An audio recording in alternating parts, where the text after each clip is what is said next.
Hello,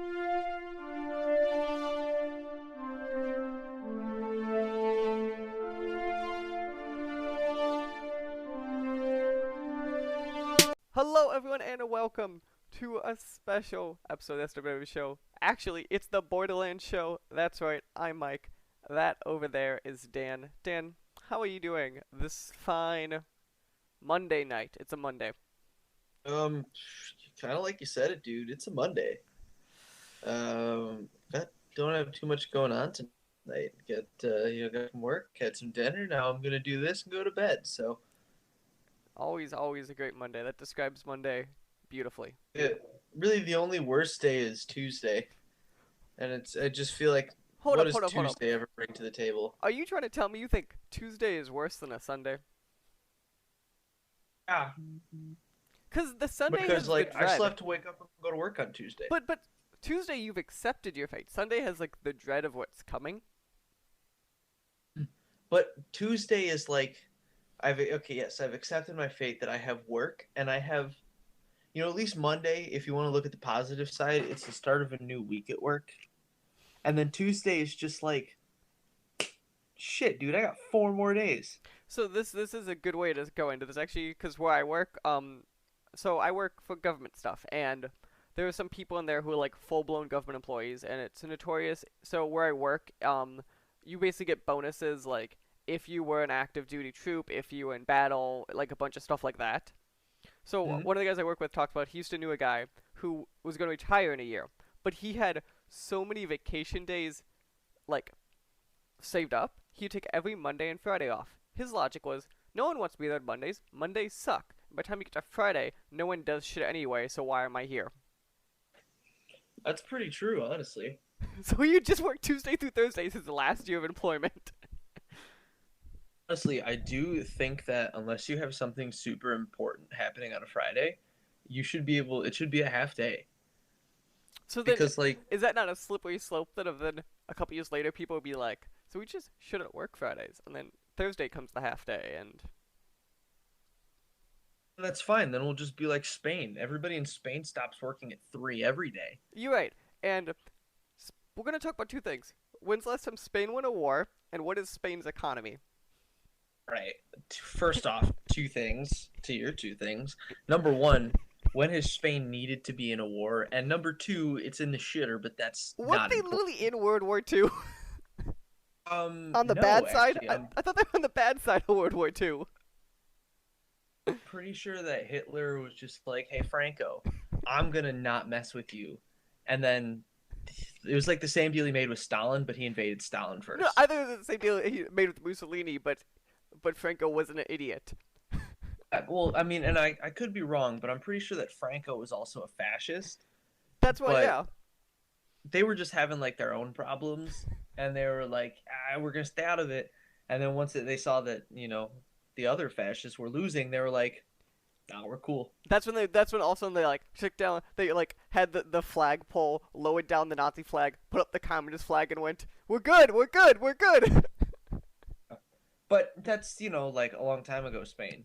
You know You're right. Spain now just naps and drinks a lot of wine. exactly. And as far as I'm concerned, that's I don't know. I'm cool with that. Oh fucking goddamn commies. Anyway, so this show is our show leading up to Borderlands 3. If anyone has paid attention, this is the Tales from the Borderlands episode, which means we're out of fucking games for a couple weeks because the next episode is all gonna be all about the nice, juicy, voluptuous Borderlands 3. So, as usual, I don't know how juicy it is. Just to be honest, yet. I mean, I suppose we'll see when we get there. But what if you just don't open keep- like the disc and it's literally like it's just like you're like who the fuck soaked this container in water? It's just like when you open, it's like biting into a gusher. It's like, Instead, oh, it's just this sticky substance that maybe oh, hear me out, Dan. tastes like Maybe strawberries. maybe the collector's edition has a face pizza in it.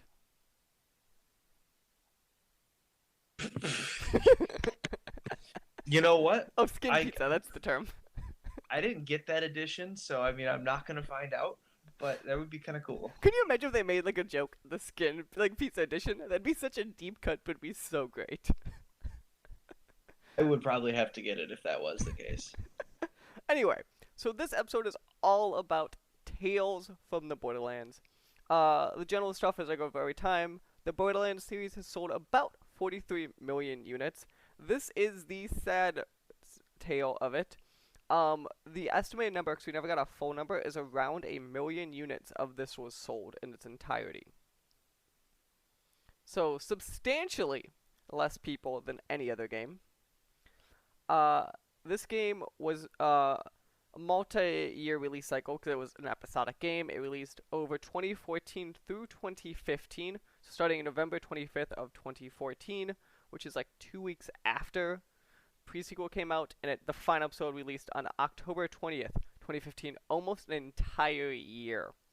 It was developed by Telltale Games, and most of the writing was done at Gearbox Software, as I understand it, and it was published by 2K Games. The way I kind of want to start this, Dan, is this is such a different format.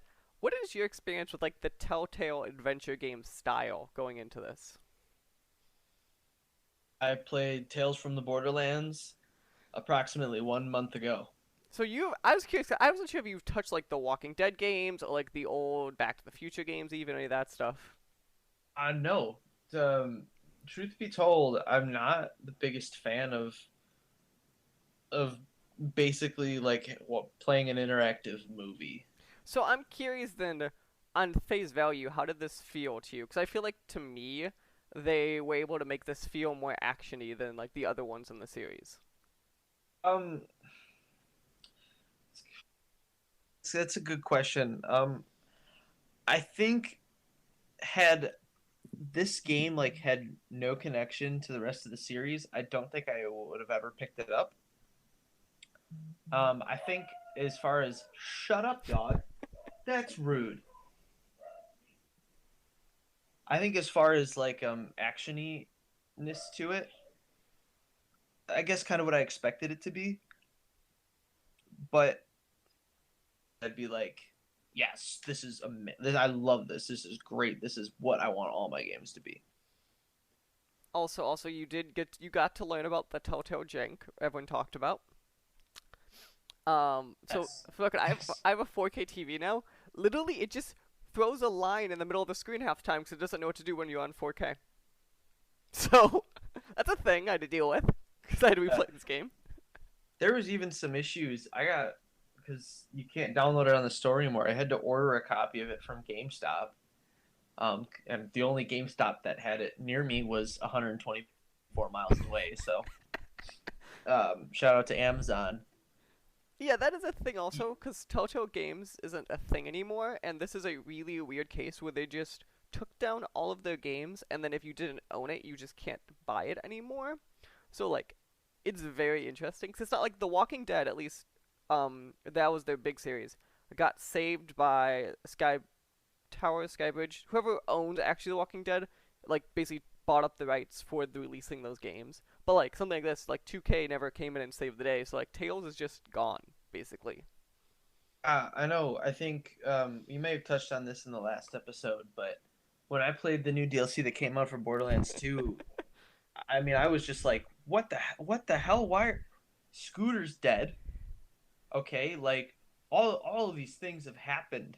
And you're literally like, who is the really buff guy who's leading us everywhere? It's like Vaughn. I mean, I didn't know who he was, and he could have been a totally new character, but the way the game portrayed him made it just be like It's Vaughn. he's been here before, but I don't know where. We'll get to him in a second, but I do want to talk about his journey because it's the best. Um, so yeah, I do find this very interesting. So I give it compliments from playing the other Telltale games of this is a Telltale game, but like they made a point of this game of it's almost more than just the speaking dialogue. Like they made sure there's some level of action, there's some level of shooting. You at least try to grab the stuff that way it feels better than just you just clicking text option, text option, text option, text option, done. Yeah. So, okay. As we get into this, the next thing I want to talk about is, which I think is interesting in this game, because it's an adventure game, is the idea of money and the the idea of the money mechanic and like what we thought was a single shot pistol at first mechanic in this game. So No, actually, I really enjoyed the money. I was Um, curious on like, did you? So I assume you learned the hard way also that the correct option would have been just save all of your money and buy a Vault Hunter at the end. yes, that's 100% accurate. Bought So like a really fun mask, and I bought like a really cool skin and like some new gear, and then it's like, oh, you don't have money. I should have saved. Because it is such a because what it feels like originally is it's one of those things like how the gun felt at first. You're like, oh, this must be a like thing where I want to save it to the right moment, and then the game starts handing you enough money so you forget that in your head, so because it doesn't feel like a limited resource anymore. Like it feels like a controlled resource, but not like you're gonna run out of money ever. Right. It felt like if I do a little bit of exploring at like every opportunity I can, like I'm going to find And you did, a handful. and you found enough always, and that's what made it make it feel comfortable.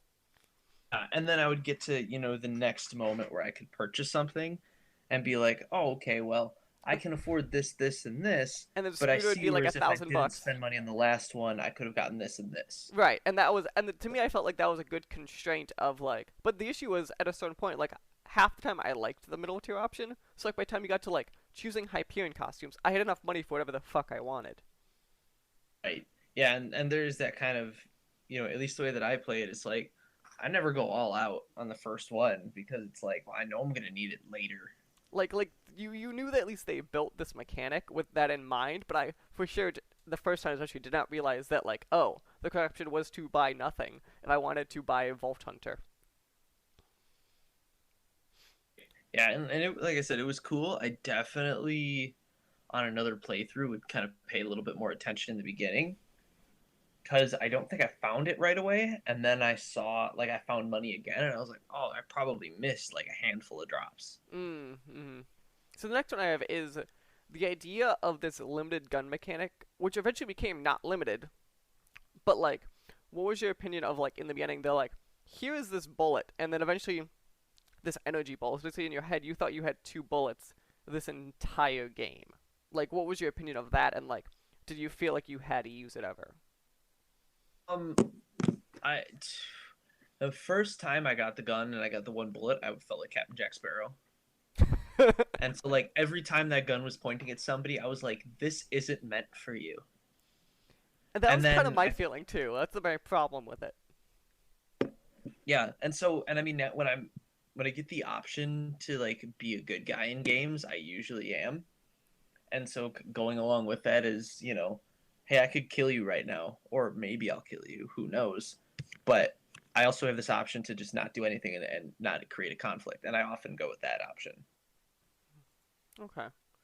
Because to me also is interesting of like the gun mechanic felt like it mattered, and then eventually Athena went, so here's all the bullets, and you're like, And then you're like, oh, oh, dude, I'm gonna start shooting everybody. yeah. But at the same time, it felt like a mechanic which you did not realize was limited. All of a sudden, you're like, oh, this mechanic just is fun now, but the choice doesn't matter. Right. And I think that at the point in the game when you do get that, the bullets, it's less it's more black and white and less gray who your enemies are. Hmm. Whereas like I'm pretty sure in the beginning you have an option to shoot You could shoot August. You can shoot, August. yeah, Yeah. Felix. You could shoot basically, yeah, you could shoot basically anyone that feels adversarial at points. Yeah, exactly. And so it's like at that point in the story, I mean, August is and Felix are like your immediate enemies, but I feel like later on in the story you realize that oh, hey, maybe not shooting them was the better route to So I take. totally So shot out August straight at the hand because I felt like it. I almost did. It didn't matter. Trust me. It's like it didn't happen. I was like, oh, that's kind of disappointing. And that's kind of what I figured. I was like, it's too early for them to make me kill somebody, so I'm not going to use it. And then I thought about shooting Felix, I let him blow himself up. and now I warned him of that too. So see that's interesting. So because you warned him, as we'll get to eventually, you had the option to use him where he was dead to me. Yeah, he was always He's hovering around in the back somewhere, doing his own Felix things. Okay, so the next thing I want to talk about, which I think is a very interesting thing in this game specifically, and we kind of touched on this back and forth when we were talking earlier. Uh, this makes bandits feel human, which I found very interesting. And to an extent, Okay, but bandits are like we picture bandits as like dumb, drunken idiot, which they are at some points, but like these bandits have like conversations and like the moment they're like, so Sally got died and you have the on the mic, who's Sally? Sally, she died. Who? and I think there needs to be a clear distinction made between bandits and psychos. Oh, and there was. That's also was interesting. Like the psycho with the meat with the face pizza thing comparedly to the idea of like bandits during the race. Mm, right, and I think that's kind of cool because at least in the way that combat always is you have your bandits and they're like your typical soldiers, and then your psychos who just kind of run at you and yell nonsense. And and I think that this is a question that'll get answered in Borderlands 3, but I want to dive deeper into how these two groups mix and how they can cooperate, So with some of them being like actual intelligent humans and the others being. so you know how we have pet dogs, right? So think of it that way. Right, that's a fair point. I'm into that. Because we never established. Because the way it kind of felt like the bandits were in charge of the psychos. A little bit, yeah. And I think even in combat, you can kind of see that just because the psychos are your melee guys that like rush up at the very beginning, and the bandits are the ones that are smart enough to use cover and shoot you from a distance and such. Yeah. Okay. So the next thing I want to touch at, which I think is very interesting, and I like the way the story is told because of it, because it does exactly what the prequel does. What is your opinion on this whole idea of the story is coming from the future, going back, and then you keep jumping between the characters? Like, what is your opinion of like the way it kind of tells this story? I liked it way better in this game than in the pre-sequel Because because we have no clue what anyone is in this game. I feel like is why. yeah, exactly. And so I mean, and it just did it so much better. I like the idea of it. In the pre-sequel, it's like you have the opening and the closing, and then you just have like characters interjecting here and there. Whereas this one, every time back to like the present day, you get a picture of what's happening. They've moved on. They're doing this now.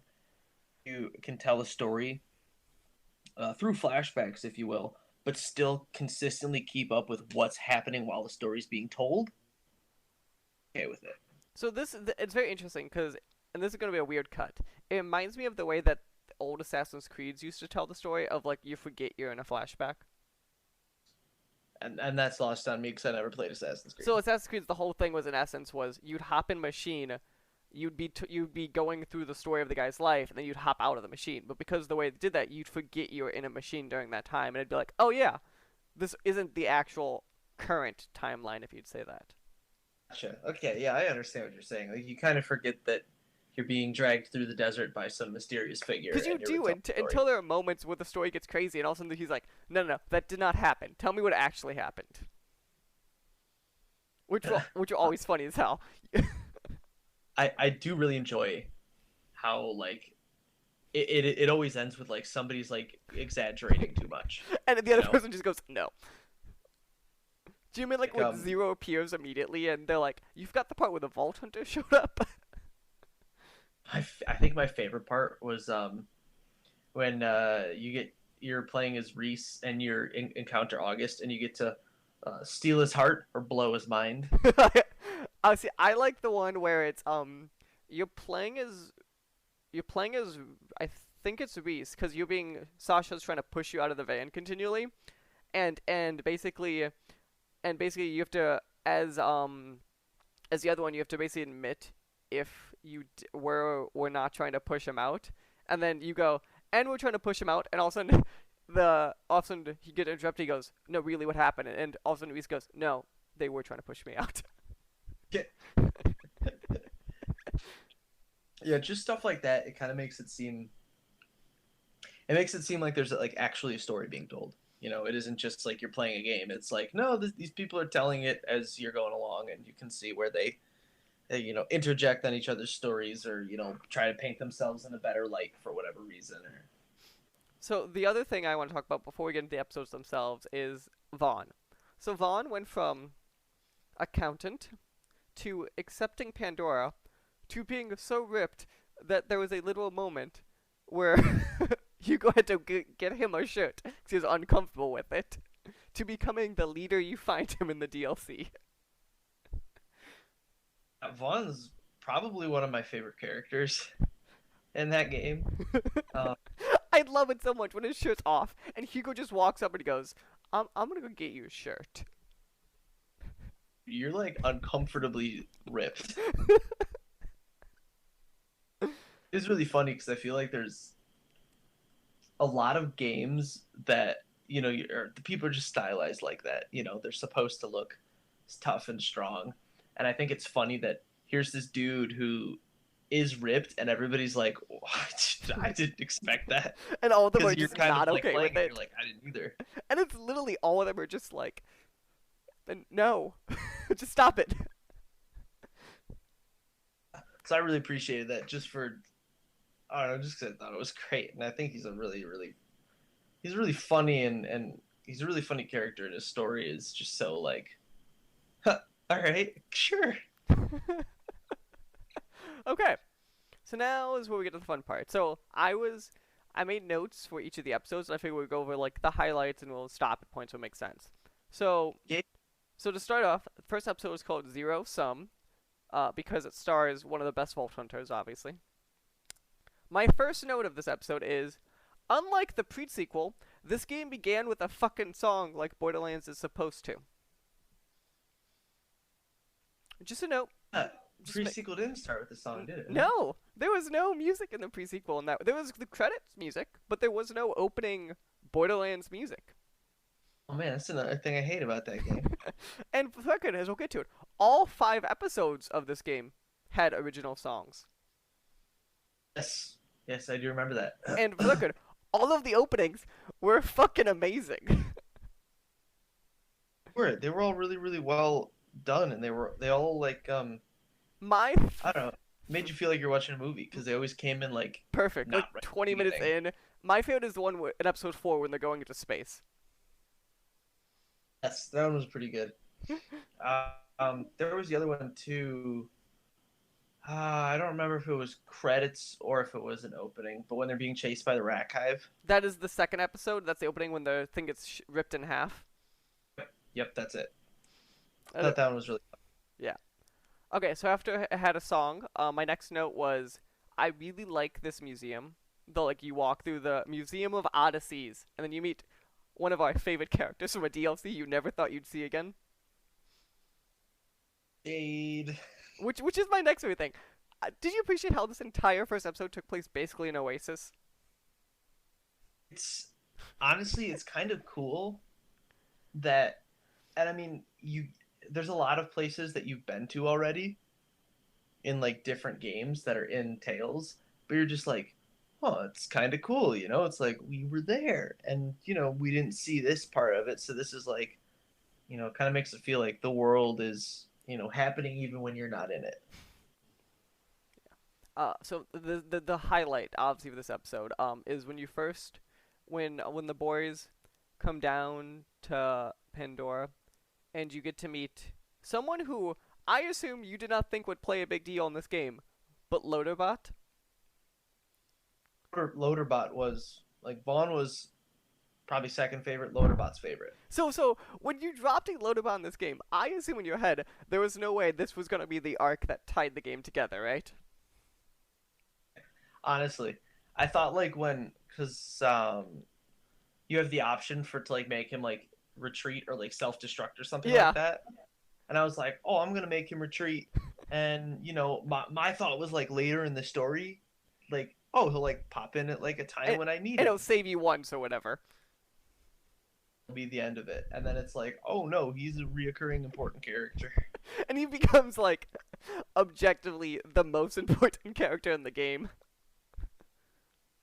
Just since we're talking about Loaderbot, question for you, not related to Is it about his sexuality? no, Okay. no, totally unrelated to the pre-sequel. What are your thoughts on the Borderlands 3 character Flack and that being Loaderbot? So I was going over my choices, Borderlands 3. Flack is a very... I don't know how I feel about Flack. So what do you think he's loaded about? Like, what are you saying? There's just like a theory going around that he is Loaderbot because there's a lot of similarities between like how he looks Mm-hmm.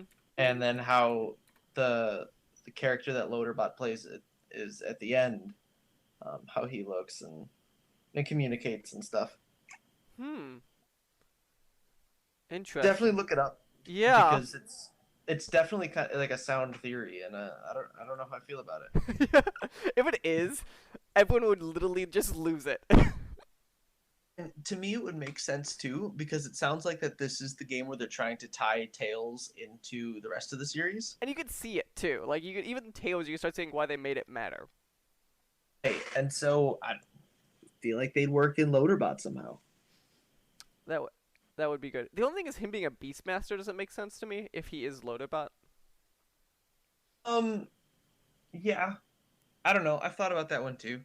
Like if Um, he was like the one who dropped the like the drones would almost make more sense. yeah, I don't know. I haven't really given the theory a whole ton of thought. I just, I read it once and I was like, and then after I played the game, I was like, yeah, that'd be pretty sick if I could, hang with Loaderbot again.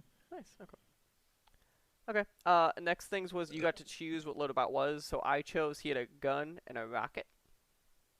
Did Rocket and Shield. Oh. So then that's also when we had the fun moment of Zero showing up in this fight, which is the first time you're like, the fuck? Because it's weird because they build this game as not being about Vault Hunters. When they start showing up, you're like, huh, how are we gonna like fare? Uh, And I was kind of bummed that it was only Zero that showed up. you do realize this takes place after. Oh, you wanted okay. You wanted Yeah, Axton show. I was thinking Roland. I was like, you can't have Roland show up. I just wanted like I don't know, like Axton or something. See the boy. See that boy. So this is after the Zero shows up is when you jump to Fiona's backstory. This is why I call it Ocean's 11 meets Mad Max. It's a pretty good idea of a comparison. Because it is. It's such this like, okay, we're gonna do a heist. Here's this great setup. We're all geniuses. Nothing can go wrong. Then naturally everything goes wrong. Yeah. Yeah. That's when you basically do that. You go through the entire deal again through Fiona's point of view. I enjoyed this deal. I think it was a good setup for this episode, but it was nothing, I think, amazing. Like, as we'll get to later moments, that's when we first pick up the ID drive, not much later. You don't get the fun reveal yet. Uh, then we get to the what I find very entertaining is the bandit strangling scene in this episode, where that's the first time you get Sasha and Reese kind of going together in a hallway, and Sasha jumps on a bandit, like takes it out, and Reese jumps behind the bandit and like tries to choke him, and the bandit's like, "John, is that you? Is this a joke? What's going on?" And then as it goes on further, he's like, "No, let the guy do it himself. Like, come on, He could do it. you He's can got do it, this. buddy."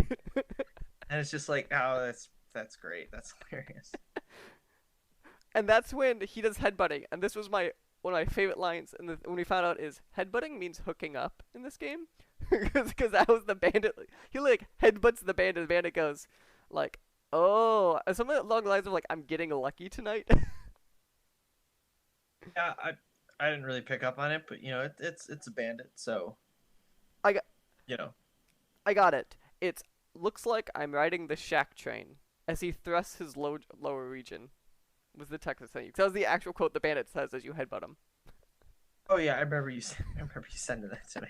That's what the bandit. I love that 'cause that was the bandit's actual quote.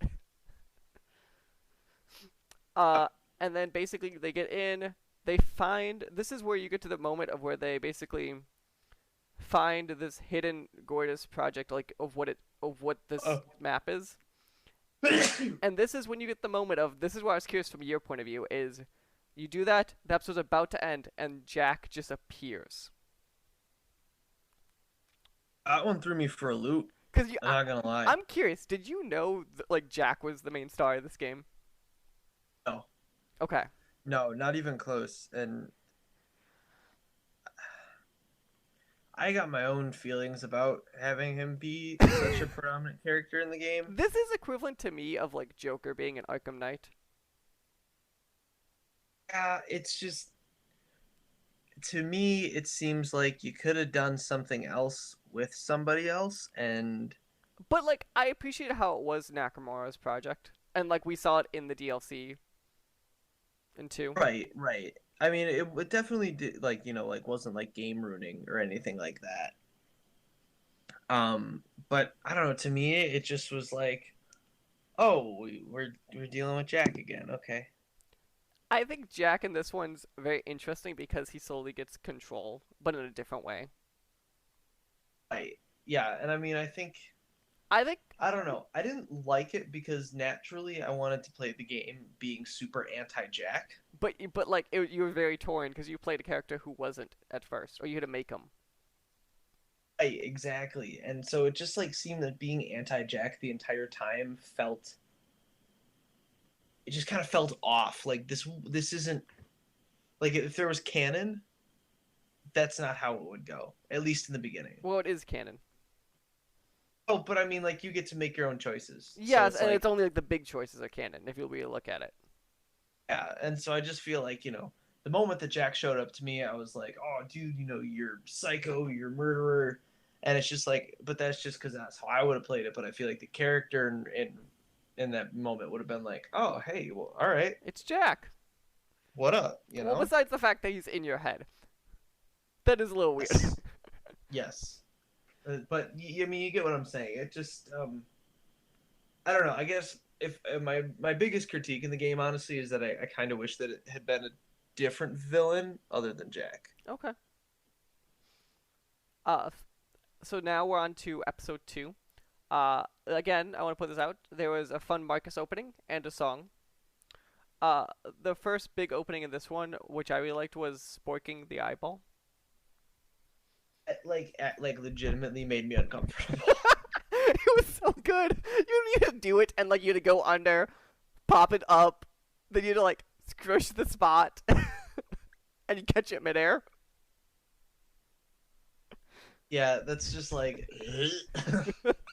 because it is. It puts you just at such a perspective, It was and you're your doing it, and eyeball. you're like, oh, I can just see this happening. Like That's next when you played the tape and you realize like Athena's in the area. And also my next favorite thing on top of that is when you get to the video of the general whose eyeball you just sporked. When you get to the part of he goes, yeah, so I have a revive. Just hit the button. I'll be good. and after you ripped out both of his eyes. Everyone's like, did we just what? It's just like, oh, that just made everything so much worse. This is when obviously the opening theme happens. Um, this is uh, this is we get a few of my favorite quotes. The next couple of lines here are that I wrote down were, "Don't talk to me while you're peeing," because that was when Vaughn was peeing and Reese was on the phone with what's her face?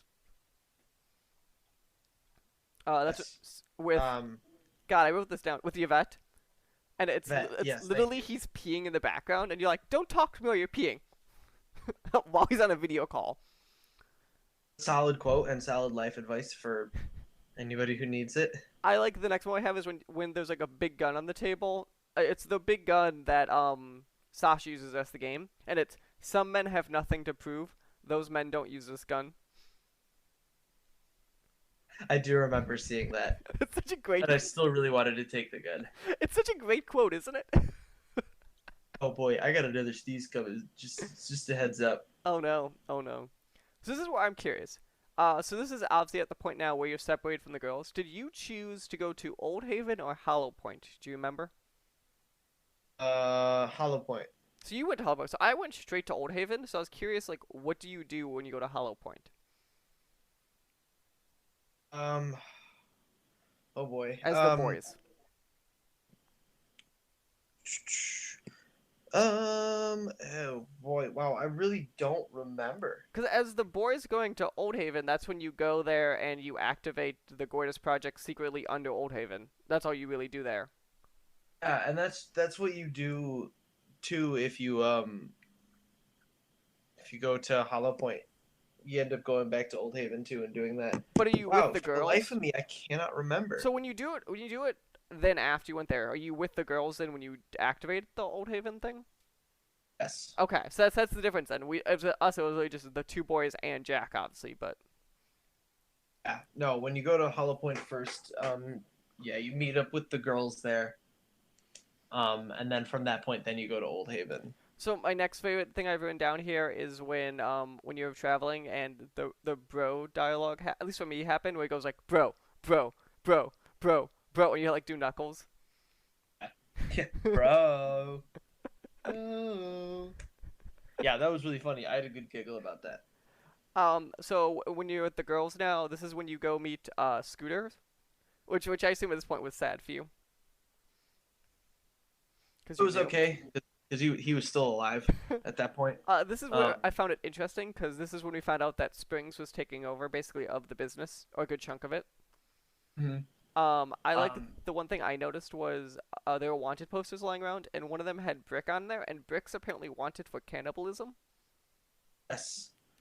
Fun fact: in Borderlands 1, there are wanted posters, and I'm pretty sure the brick one says cannibalism. Which I'm still have many questions about. You know, he got kicked out of the Crimson Raiders. So That's true. Uh, what, 4? yeah. So next I've written down that Bebop and Rocksteady appeared. I'm sorry, that's not their actual names, but that's literally who they are. Their actual names are Finch and Kroger, but I call them Bebop and Rocksteady. Please tell me, Appreciated that. did you get that reference at least? Yes, I did. Okay, I was gonna be very upset with you. My question: Yeah. what elemental damage did you shoot him with? I shot him with electricity because I assumed he had a shield on him, is why he was impeccable to damage. Okay, interesting. What'd you shoot him with? I shot him with corrosion. Why corrosion? He's human. Because I thought that it would like burn him and stuff, Did it? and it did. It perpetually messed up his face. Oh, you always remember his face. I think the face color might be tied to what you do. Because for me, he had a Um. blue line, like blue scars. Oh yeah, for mine, he had like that was like a like a burn Hmm. mark. That was good. I did like how we got the option to shoot him. This is when Athena first appears, and when not only Athena appear, we find out she's dating Springs, Yes, which that one was interesting, which and I would certainly like to know more about what happened to Janie Springs while Athena was at Sanctuary being held captive. these are, but like, oh, that's interesting. Because in my game, we have that answer. Did you tell her? Did you tell Springs that Athena loved her? Yeah. Okay, because they get married.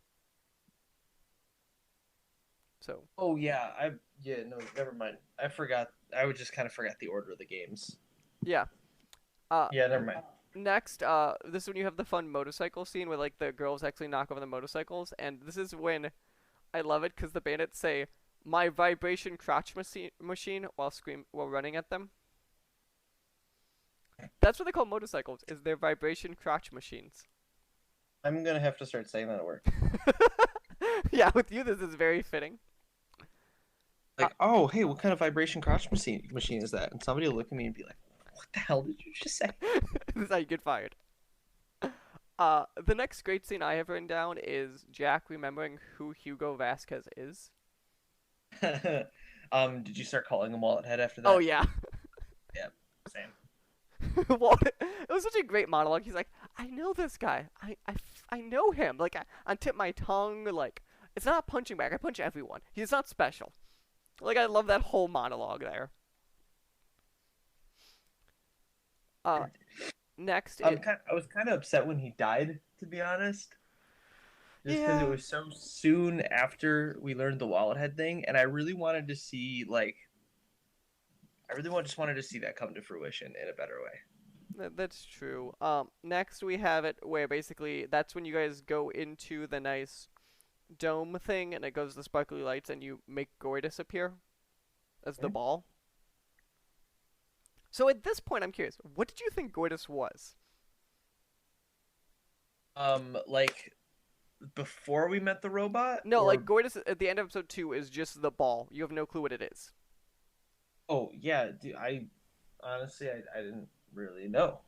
I assumed it was something um So I assumed like it the was like vault key. the Ender Eyes in Minecraft. You just kind of chuck it. It would just spawn you at a vault. No, but I assumed like if you chuck them in Minecraft, you do the chuck thing that like starts leading towards it. Hmm. Okay, all right, I get what you're saying. Yeah, I thought, I mean, kind of same at least idea. I thought that it was a map, like the vault key was in Borderlands 2. Mm. Expected it was something that like once you turned on, it would be like, oh, here's a map of all the vaults that are nearby. Nice. This is when you end with then is the choice of did you put Fiona or Jack in charge?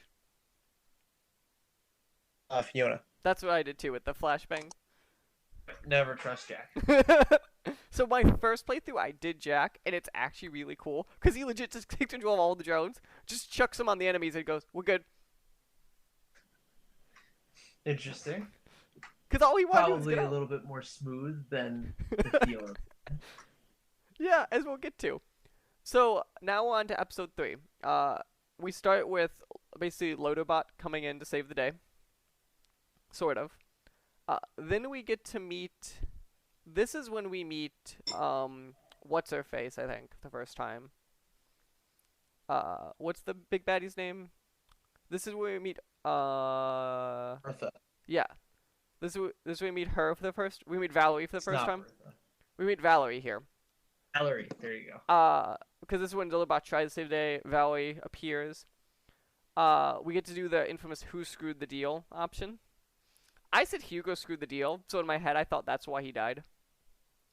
I did too, so I can't really confirm or I deny. assume she's not gonna kill her own son, so who knows? And she's not going to take a shot at any of us either. Yeah. So I wrote down here death of Patrick Warburton, who I assumed you realized was the voice of Hugo the entire time. Yes, all right. This is when we get to meet Gortys. And also what I really like about here too is Gortys doesn't understand what death is. 'Cause this is when you're going someplace and you're going to help her, and Gortys really is like pushing his body, being like, "Is he coming? What's going on?" Yeah, she's pulling it and trying to. Yeah. I said he's sleeping. He goes, "Oh, he does have chest pain." I'm pretty sure I was like, yeah, he's dead. You talk Gortys about death. 100%. This is when we get the fun. He's gonna see a lot of it. All right, you need to prepare. This is when we get the fun theme here, and I would liked is they're playing Bunkers and Badasses in the RV when they're doing the giant journey with Gortys. Yeah, that was pretty great. I enjoyed that little throwback. This is when we get to the fun moment next is the Jack monologue that you have to do with the bots watching you. And the bots are just being like, "Is he okay?" And Loda's just like, he talks to himself a lot. I do remember that as well. Which I think is pretty damn funny. Next is slowly over time you have Loader learning morals. I think in this episode is what I wrote down. Because you have to explain to him stuff like why people get hurt. Yep, and then he kind of starts to I feel like that's when he starts to like form his own opinions about like Life. yeah, and then it's like, oh man, he could be going rogue. Uh, At this least is that's what I thought. this is where we get the fun moment of you get to buy the clothes, as we kind of talked about earlier. Next, when you get into the Atlas scientist's place, which if you didn't Hmm. realize, this is totally the place from the DLC. The what's his face, I dude? I want to call him Nagasaki, but I know that's the other guy. I know Nakajima is the guy who is obsessed with Jack. It's not Felix. It's the other F name. I have it down Frederick here. It is. Oh, it's Cassius. Francis Bacon. Cassius. Cassius, yeah. Okay. And this is when we slowly over time will learn who Cassius is. But you're really like, the fuck? No, and it kind of made sense too. Um, then in the DLC when him and Vaughn are like tight. Yeah, and everyone else is like, who the fuck is this guy? Right. Because if you think about it, the in the DLC world, any of the actual Vault Hunters would not be okay with him because they would know who he is. Yes, exactly.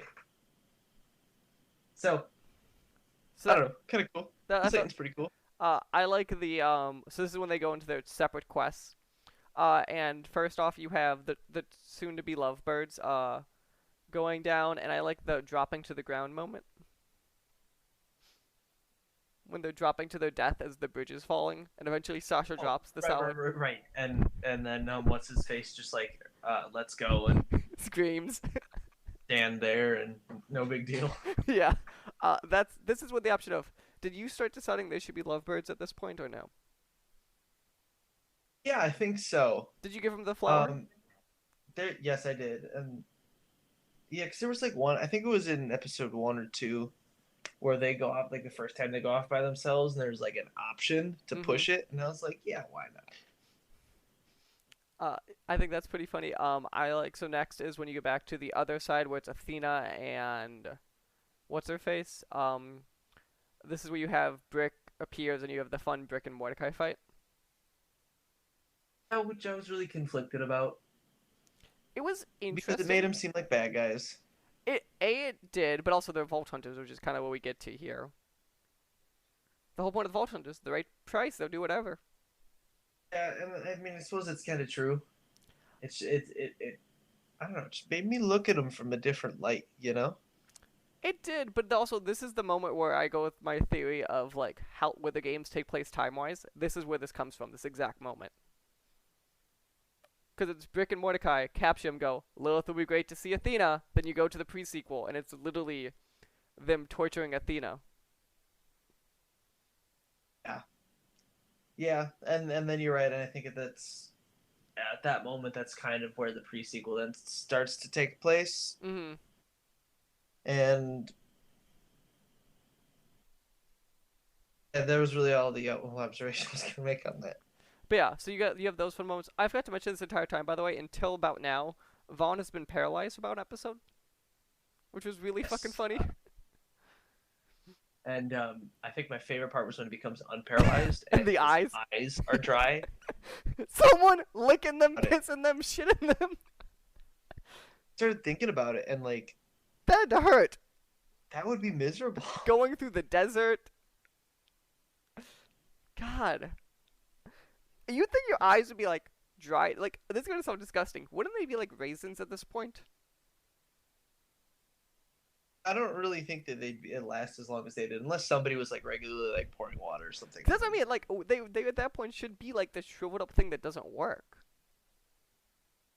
I mean, I'm not a doctor, but something tells me that that probably wasn't 100% accurate. Mm-hmm. Yeah. So this is at the end of this is basically they all come together. You basically get to question Cassius of like, who are you? As she fucking appears with the rocket launcher. This is where I like too of the moment of basically the entire time Athena was training, was training her, and it's literally like you get to be a badass against Valerie, and it's literally like and throws a rocket launcher on you, you're done. Yeah, I mean, kind of makes sense. And this is when we find out we're going to Helios. Fuck, this is That wouldn't. Go on. I'm really happy about that because since Borderlands 2, Have wanted to go to Helios? I just wanted to see it like get destroyed. Because I thought that when Jack was dead, it was like, well, let's get rid of Hyperion, and that never happened. So I was like, all right, fine. So this is where we get. This is where I think episode 4 and 5 are like the series' strongest points, personally. Uh, so episode 4 when we're in there, I like how you could start the option of running from your captor. Hmm. Did you run? Yes, I did actually. And you get stuck by the meteor shower. And he's just like, no, just get over here. We're not even dealing with this shit. Yep. It was like, nope, stop it, just stop it. I was like, oh, all right, well, that was useless. This is when I forget what leads on this dialogue, but I have the quote here of um Reese looking at Lodobot and going, "You're shitting me," and Lodobot going, "I wouldn't know how to." I don't remember the context of that, but I do remember that quote. So it's such great. Next, I have the question of, did you tell the girls about Jack? Um, oh boy, no. I I don't think I did until like the last possible opportunity for me to. Interesting. So like after he takes over Helios, basically. Yeah. Okay. No, I definitely did that. But yeah, so at this point, they're basically working for August and have to go to Helios. So basically, they have to divide into two groups here, and the girls have to go back to Scooter to get him to upgrade it to a rocket. And this is where I love the thing. We learned Scooter's top 4 favorite things. Number 1, tacos. Number 2, trucks. Number 3, heavy eye contact, which he makes a point of doing later to prove it. And number 4 is space. I'm gonna be honest. I am a big fan of tacos and heavy eye contact. I know you have to be legally a fan of motorcycles instead of trucks now. I get it. Yeah, well, I don't know. I've never really been a fan of trucks, to be honest.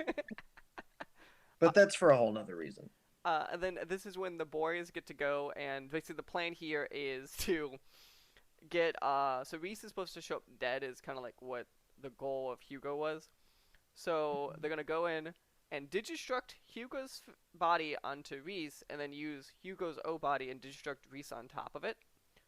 Which this entire process made me ask a major questions about something in the Borderlands universe. How do we know if anyone is anyone?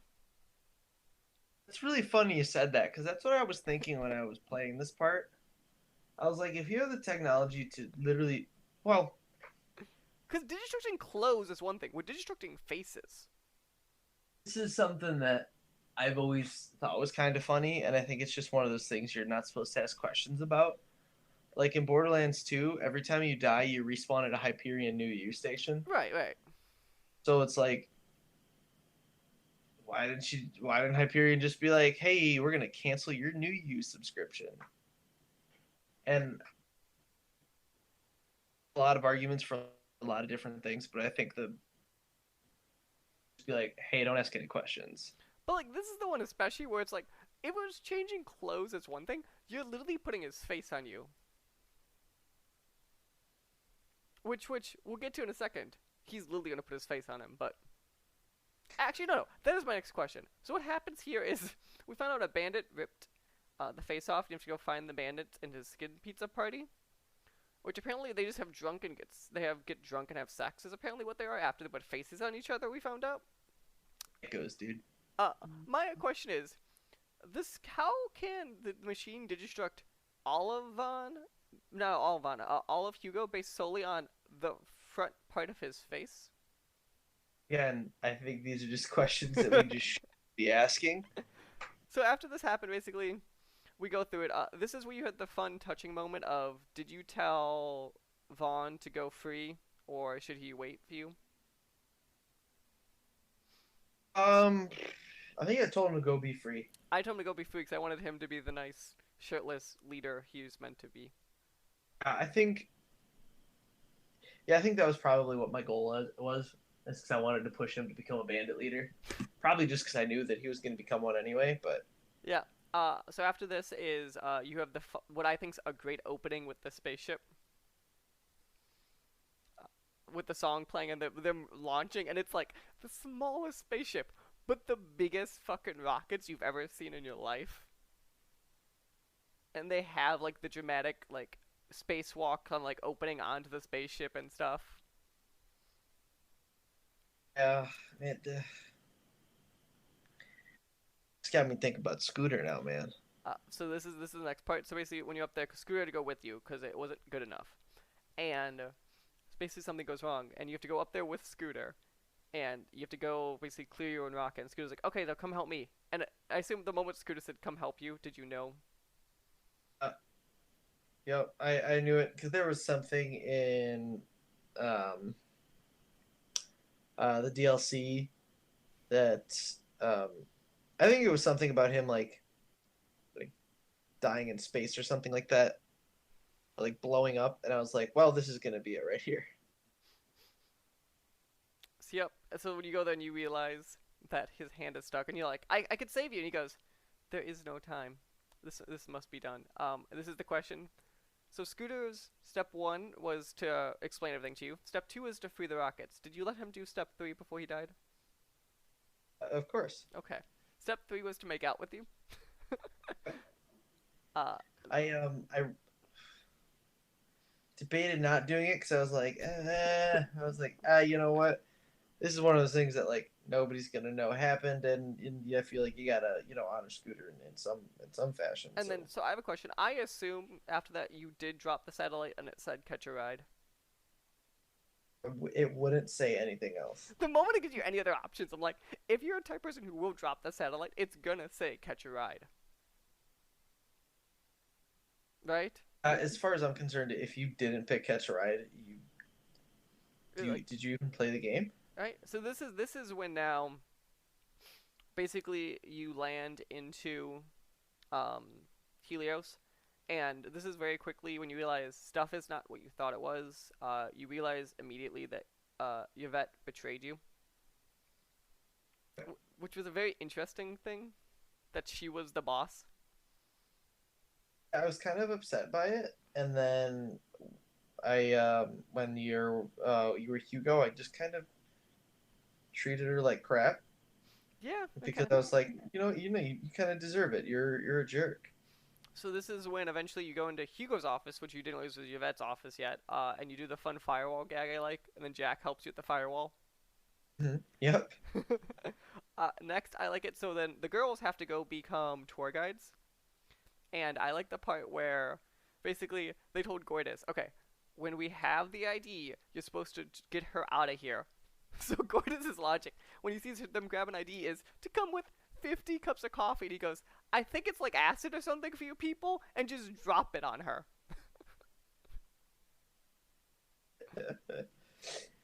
I do remember that. Gordis is Amazing. love the absolute like innocence and just like pure joy, even though she's doing like horrible things. Because Goitis is an innocent child. That's all Goitis is. Uh, I suppose innocent child is one way to put that. Next, you become a tour guide, which I really like. Is because Sasha sassed the robot, she got promoted to boss immediately, which I think is the funniest shit in the world.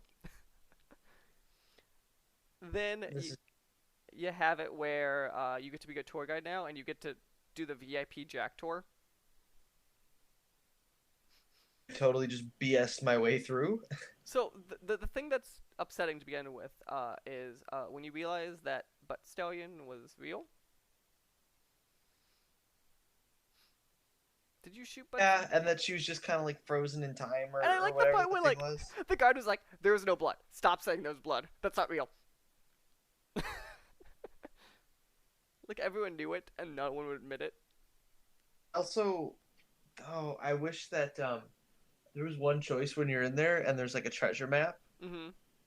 I wanted to see what it was because I just didn't make the right call. Obviously, I didn't make the right choice, and I never got to see it because I'm kind of curious as to what that was all about. This is where the question I have for you is: did you let the all the jackasses go through the force field and die? Because I did. Killed one of them. Oh, I said all. I let all of them go. I only one of them went, and then the others ran away. And then obviously at the end of this, that's when you run away basically, and then you jump back to Beast, and you this is where you learn about the Yvette betrayal. Also, that's when I let Yvette know it was me, and then shocked her with the beacon that she gave me. I did the same thing. Nice. This is no joke. The second best moment in the game right here, Ron, is the finger guns. I that just was like the most confusing thing ever. But I definitely went along with it. Okay, it makes zero sense, but it's the most fun shit. And if you ask anyone about this game, everyone remembers the finger guns. I don't like I said, I don't know where it came from. I don't know why that's a thing, but Cause it's it all was the it was accountants. so intense. It was. When you pull out the like rocket launcher and go poosh, and you're like, what the fuck? There's just like, oh man, if I was playing that, I'd totally cheat. I'm positive he cheated at some point. There's no way all of the bullets didn't hit him. And everybody was just like, yeah, you know what? He got me. And I like that too. They're actually trying to capture him. Like they were told to get him. And they all were just like, yeah, okay. Defend myself with, finger guns. I like the part too where like it's the guy on the phone still once they're all done, and he's still just walking over them like nothing's happening. Just like, oh, this is just a regular day. This is just what happens here. So basically, then this is the part where you basically go and get captured. So basically, this is the part where you have to go. You all end up in prison. You capture all the prisoners, and then you end up in Jack's office.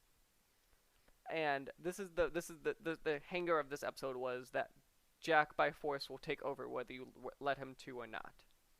Mm-hmm. And I assume you didn't let him, and it still made you. Exactly. Okay. And the conference call is in his office, which is dope. I almost wrote that part down. I was like, you'll bring it up. The whole idea when he goes, this is the conference call. He goes, and this thing was something along the lines of like, because you have to conference call all of your friends about it and then shoot them. I just that conference call holds a special place in my heart. God. Spent that's probably the second longest. That's probably the second most gun. How do I word this? It's the second most amount of time I've spent farming a weapon. Yep. So then now on to the final episode. Finally, this is you find out basically Jack wants to put an ectoskeleton in you to become you, which is so creepy on so many levels. Yeah, it kind of sucks. And then it's just like, wow, man, I really hope that like this doesn't happen, because like, man, I kind of like Reese now, and Jack being indestructible would really put a damper on my afternoon here. So This is when you have the whole basically eventually then he walks through Helios and it comes down and he takes the power core so Helios is about to crash into Pandora so everyone's escaping. mm-hmm. This is touching Mm-hmm. moment because this is around the time when Loder will sacrifice himself for you when you call him. Which made me really really sad too, because again I thought that was it for Loaderbot. Oh, we'll get there in a second. And then basically, so you land at this point. You realize Lotus sacrificed himself. You get to basically kill what's remaining of Jack because you take out all of your implants. Which that was gruesome. Taking the eye out. That was another one of those things like the like scooping the eyeball out, where it was just like, oh The man, arm dude, I can like, handle. Even the implant I could kind of handle. The eye.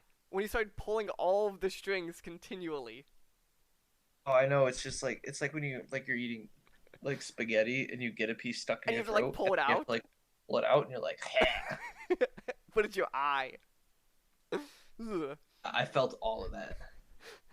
So this is when you jump back to the girls here, and basically you have it like Fiona's up there and you see that basically Goitus is giant now and Goitus is being shot with the rocket launcher, and basically you get to go kill big girl, I don't remember her name anymore, Valerie, and basically eventually you realize that the option you have to do here is to sacrifice Goitus to save everyone,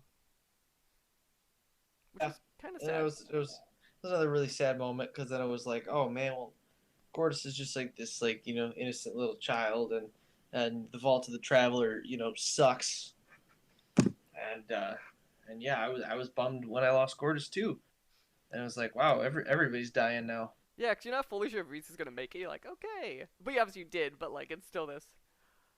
And then we jump back to modern times, and this is when you have the fun exchange of prisoners. I thought that was pretty great. Um, When it did was see it coming. the other dumb one appeared was like, and we find out eventually is Vaughn, and he does the switch. Then the captor kills the person who did the trading, and then all of the like sniper lights line up on you, and they're fucking, as we'll find out in a few minutes, they're just finger guns with laser pointers. Just the laser pointers. It's like, all right, fair enough. So They picked up a couple of things from what's its Helios still. That culture's still there. so this is the question. This is about what we're about to find out who it is. Did you have any clue who this was at this point when they're about to reveal the mask? Um, no. So the reason I did playing it like, cause I played it a couple days ago, is I noticed they changed his voice in episode 5 to hide it less. I would have to replay it. I don't know because I played them all kind of. I played them with a couple of days apart. Yeah, Each one of them. Up on it. but no, it's very interesting because there's just enough, and you, that was the thing of like, oh yeah, and you pull it off, and all of a sudden you're like, it's Loaderbot. How I guess confused. I didn't expect it because I don't know. I guess the way that Loaderbot talked in the earlier episodes, it was always just kind of like, for lack of a better term, robotic. Yeah, but this was his like And this humanish. character, like, yeah, his sentences, like, it made sense and had like structure, and so I was like, it can't be Loaderbot. So this is where you get to the fun moment where you explain why Loader did everything, that he thought you betrayed him and Gortys the entire time, and basically he learned the truth now, which I find very I love this so much because it was literally like he's like, I thought you killed Gortys, so I had to kill you. It's very touching, and I kind of appreciate that. He went through to like learn the truth before he just like got Killed him revenge. because he's indestructible. He could do it. Yeah, it's not like he had anything to lose at that point. So it was like, well, all right, cool. Good for you, Loaderbot. So I hope you're now back in Borderlands 3. this is when we get to the fun moment of he explains it and you're like, okay, we have to form a team. Which this is where it gets fucking great, and they go, okay, here's everyone you've ever gone through that possibly on this team, and you get to go through it. So you if you said at some point you're a Vault Hunter, you could have Zero. Athena, if you made sure that she's still in love with Springs and is married, you could have Athena. Felix, if he's alive, you could have Felix. August, you can have, I think, as long as you don't say that he's the one who sought the deal. You can just have Cassius. No, you can have Cassius if you didn't scare him away. I think you could just have Springs, and if you have money, you could have the Vault Hunters. That aren't Zero. Um, was that really all of them?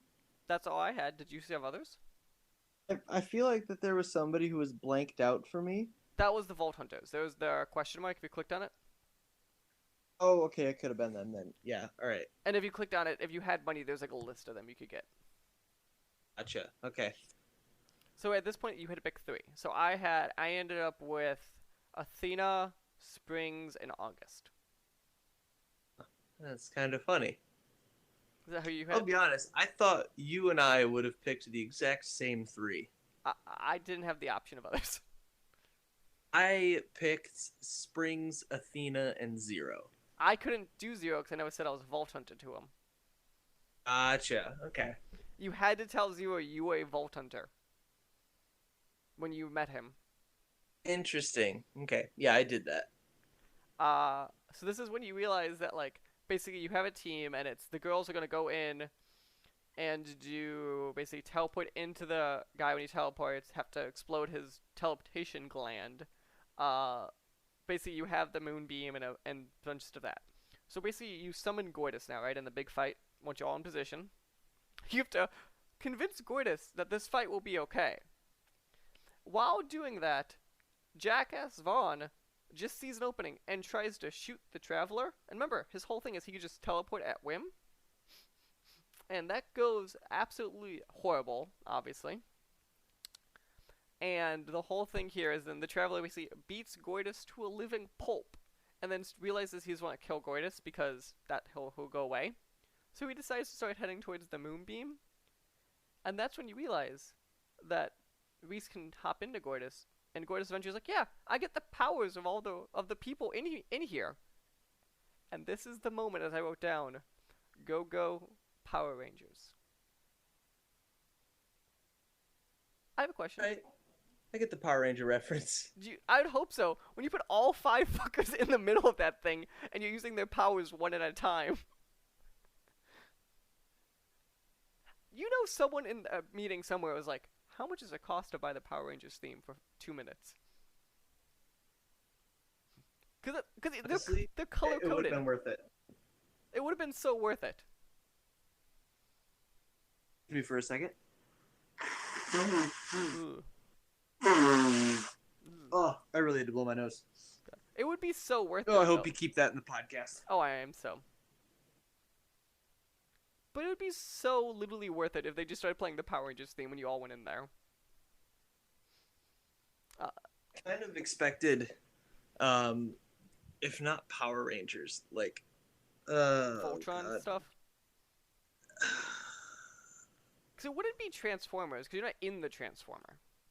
Yeah, it'll come to me before the show's over. Because to me, it was such a Power Rangers vibe, though, when they were all next to each other and taking turns controlling with their individual powers and ideas.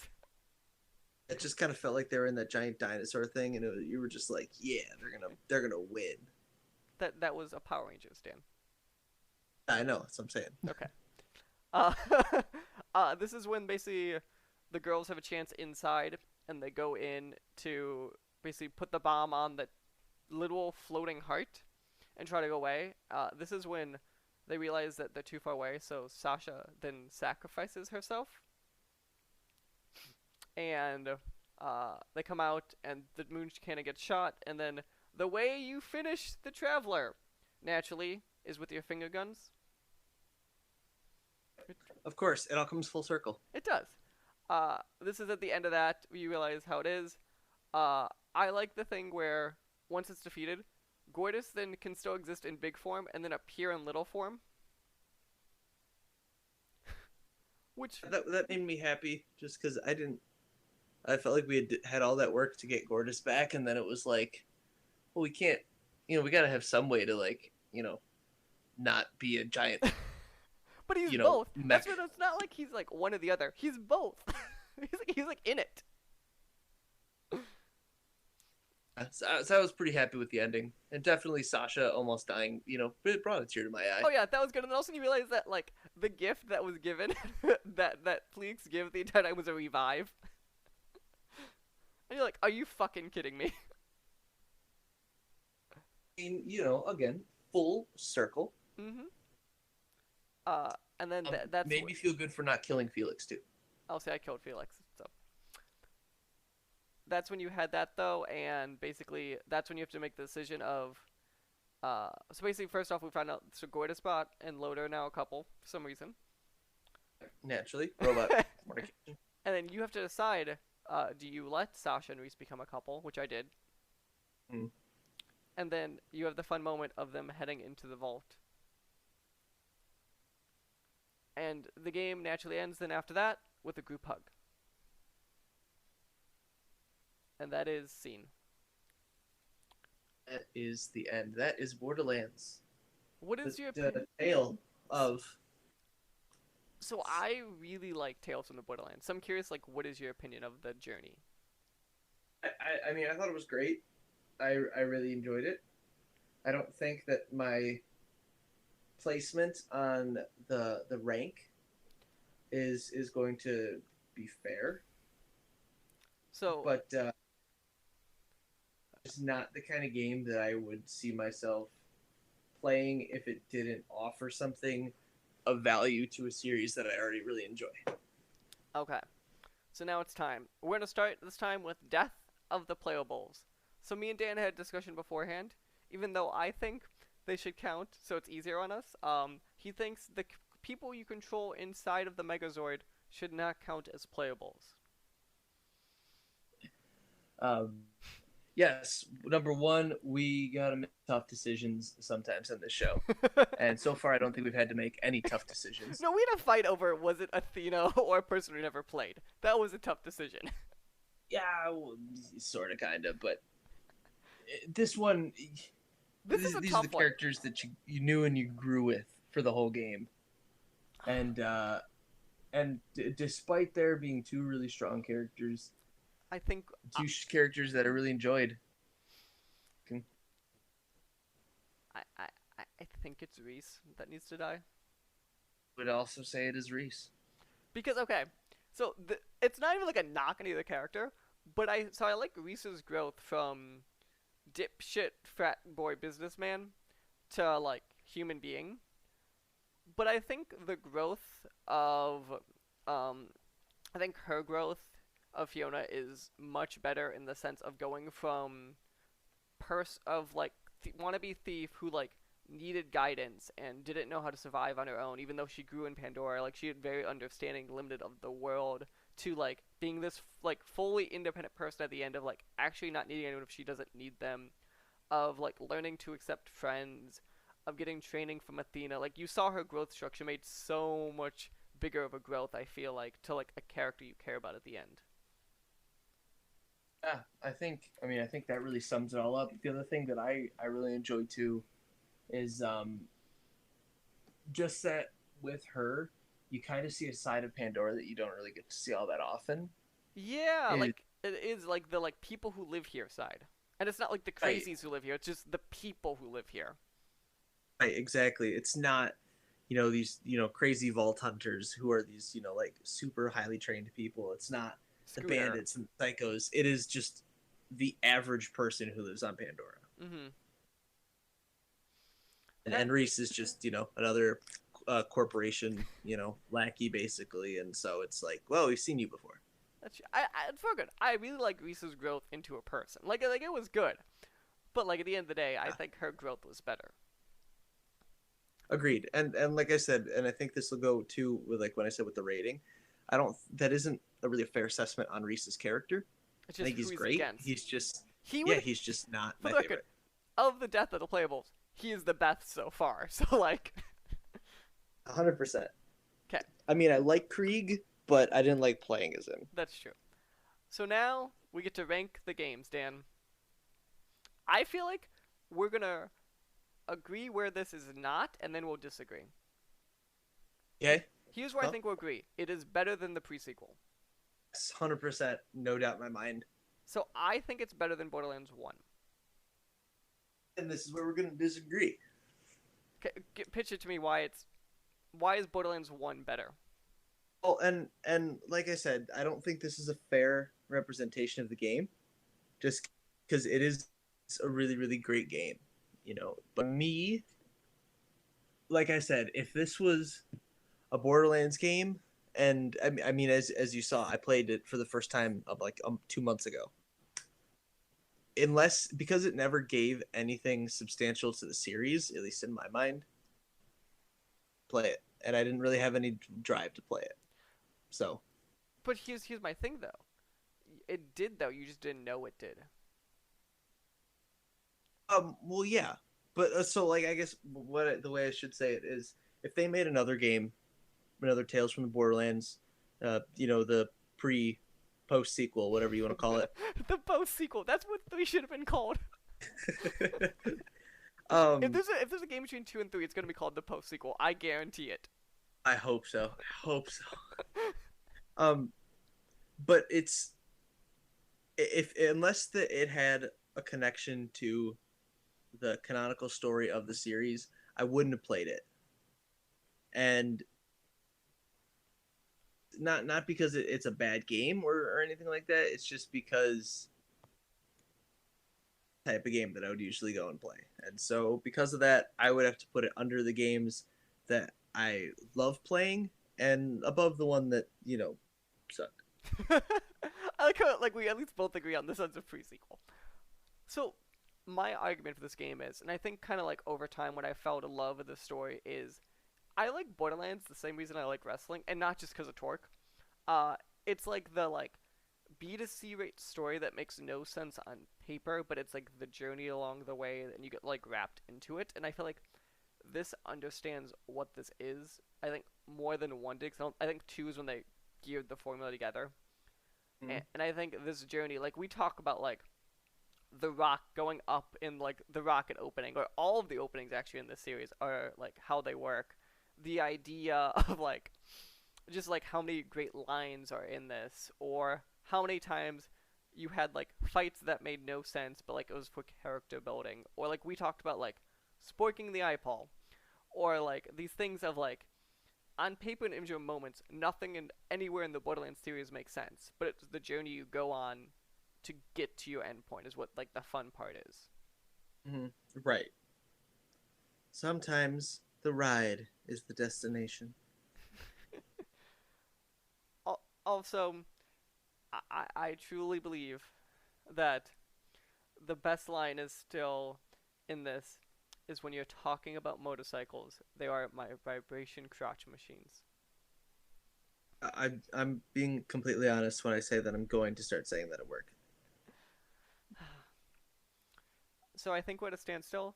So I think the fair thing to do is we tie them with number one being Borderlands 2, number two being Borderlands slash Tales from the Borderlands, and number four being the pre-sequel. I can get behind that. Okay. We'll be back in a couple weeks with the Grand Poppy, the big cojones, the crown jewel, the return of Loaderbot, the Borderlands 3. Allegedly. Allegedly. So Dan, I didn't tell you this part. So now I'm gonna ask you on live taping, who are you playing as in Borderlands 3?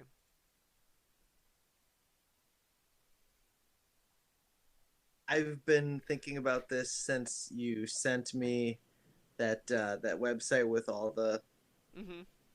all the characters on it, and I'm torn right now between Mose and Flack. Thank God you didn't choose Zane. I was about to yell Yeah, at you. I thought about it, but I was like, you're probably gonna choose Zane. Dude, Zane is literally like who I've been the entire series. It is the Mordecai and Zero character. So I was like, well, I'm gonna leave this one to Mikey so that because I feel like in every game we've had like our characters, Mm-hmm. you know, and so I was like, I'll leave that one to you because I'm sure that you'll enjoy that one. So yeah, I'm tied between Mose or Zane or Flack at the moment So what do because you? Mose seems like the character that I would usually pick. Because so Mose is the gunner. Who? That's the mech person, right? Yeah, Interesting.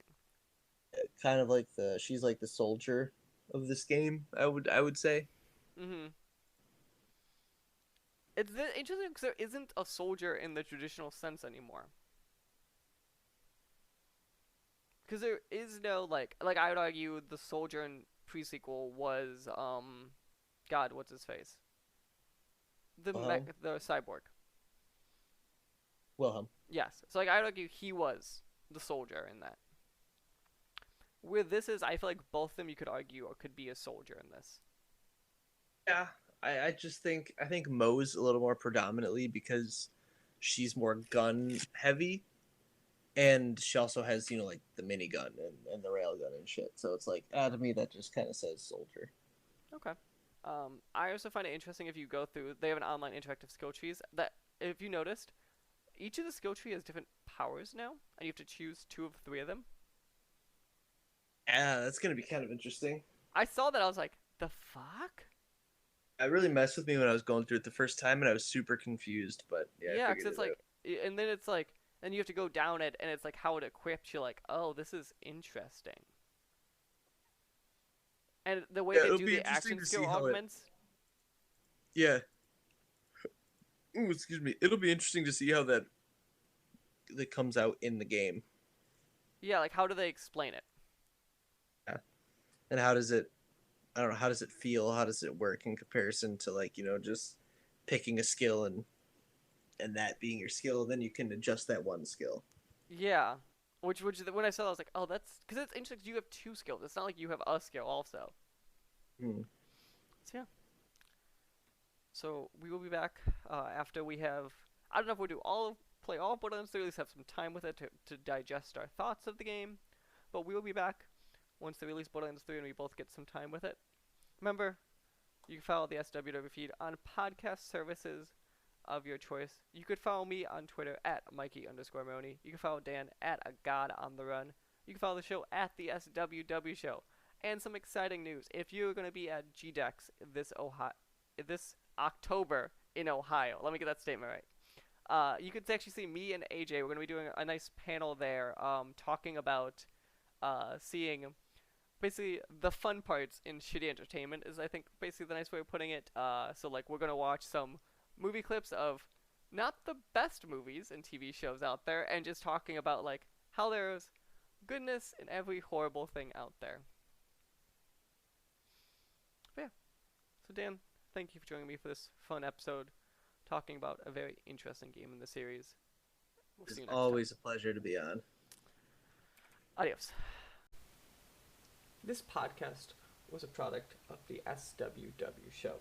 You can find more at the swwshow.com or facebook.com/the SWW store or twitter.com/SWW. You can find out more about Mike at Mikey_Maroney on Twitter and more about AJ at Losibor on Twitter. Remember, new episodes come out twice a month, one focusing on the new entertainment news and one focusing on movie club, so new and an old movie.